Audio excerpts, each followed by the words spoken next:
मुद्दा तो शुरू में हम सब जानते हैं कि दबाने की पूरी कोशिश की गई, हर लेवल पे दबाने की कोशिश की गई, और जब वो दबाया नहीं जा सका, जब वो कंट्रोल से बाहर चीज़ें हो गई, मीडिया भी उसको लेके बिल्कुल एग्रेसिव हो गया, पॉलिटिकल पार्टियां एग्रेसिव हो गई, और बिल्कुल पब्लिक डोमेन में ये खुलेआम जब चर्चा होने लगी कि इसमें आरएसएस का हाथ है, इसमें ऊपर के लोगों का, पीएमओ की भी इसमें सहमति है, तब जाके इसमें हमें कार्रवाई होती दिखाई दी।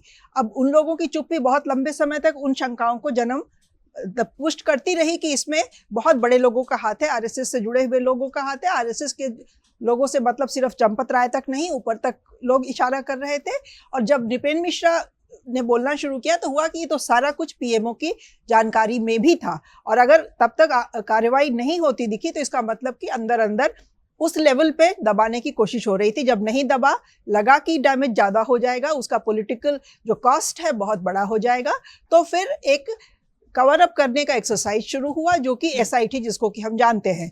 कवर अप करने का एक्सरसाइज मैं इसलिए कह रही हूँ कि एसआईटी ने सबसे पहले जब एसआईटी का गठन हुआ, अगर वहाँ एफआईआर हो गई होती, जिन लोगों के नाम खुलेआम चर्चा में, ऊंचे लेवल के लोगों के नाम, चंपत राय, अनिल मिश्रा, गोपाल राव के नाम आ रहे थे, अगर उनसे पूछताछ पहले ही राउंड में हो गई होती तो थोड़ा एक भरोसा बनता कि शायद जो वाकई में गिल्टी हैं उनको पकड़ने की प्रक्रिया चल रही है। जिस तरह के लोगों को पकड़ा गया है, हम सबको मालूम है कि वो बलि के बकरे बनेंगे, सजा होगी नहीं होगी वो हम अभी बाद में देखेंगे, लेकिन वो सिर्फ बलि के बकरे बन रहे हैं। जो वाकई में बड़े बड़े मगरमच्छ जिनको कहा जा रहा है वो बिल्कुल साफ बच निकलेंगे। हम ये चर्चा भी सुन रहे थे। तो अब ये है कि वो भरोसा जो टूट रहा है, उस भरोसे का क्या नतीजा होगा, क्योंकि अगले साल आपने जैसा कहा कि चुनाव भी हैं।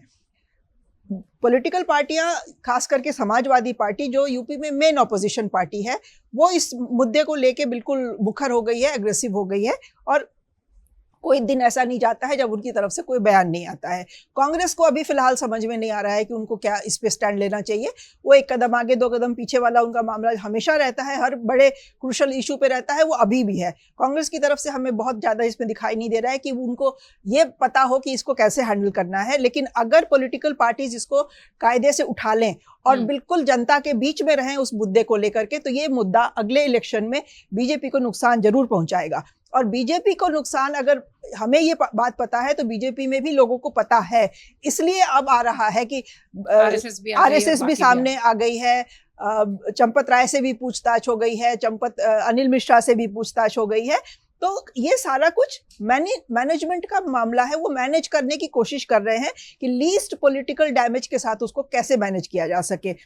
शायद उनको ये भरोसा है कि इस देश की जनता ने उनको बहुत बड़े बड़े कारनामे करने के बाद भी माफ किया है। भाई, गांधी की हत्या करके जो ऑर्गेनाइजेशन बैन हुआ, जनता ने उसको माफ कर दिया, और उसका ही आप पॉलिटिकल ऑफस्प्रिंग को आपने सत्ता दे के एकदम सर आंखों पे बिठाया हुआ है, तो देश के लोगों ने माफ कर दिया। लोग माफ कर देते हैं।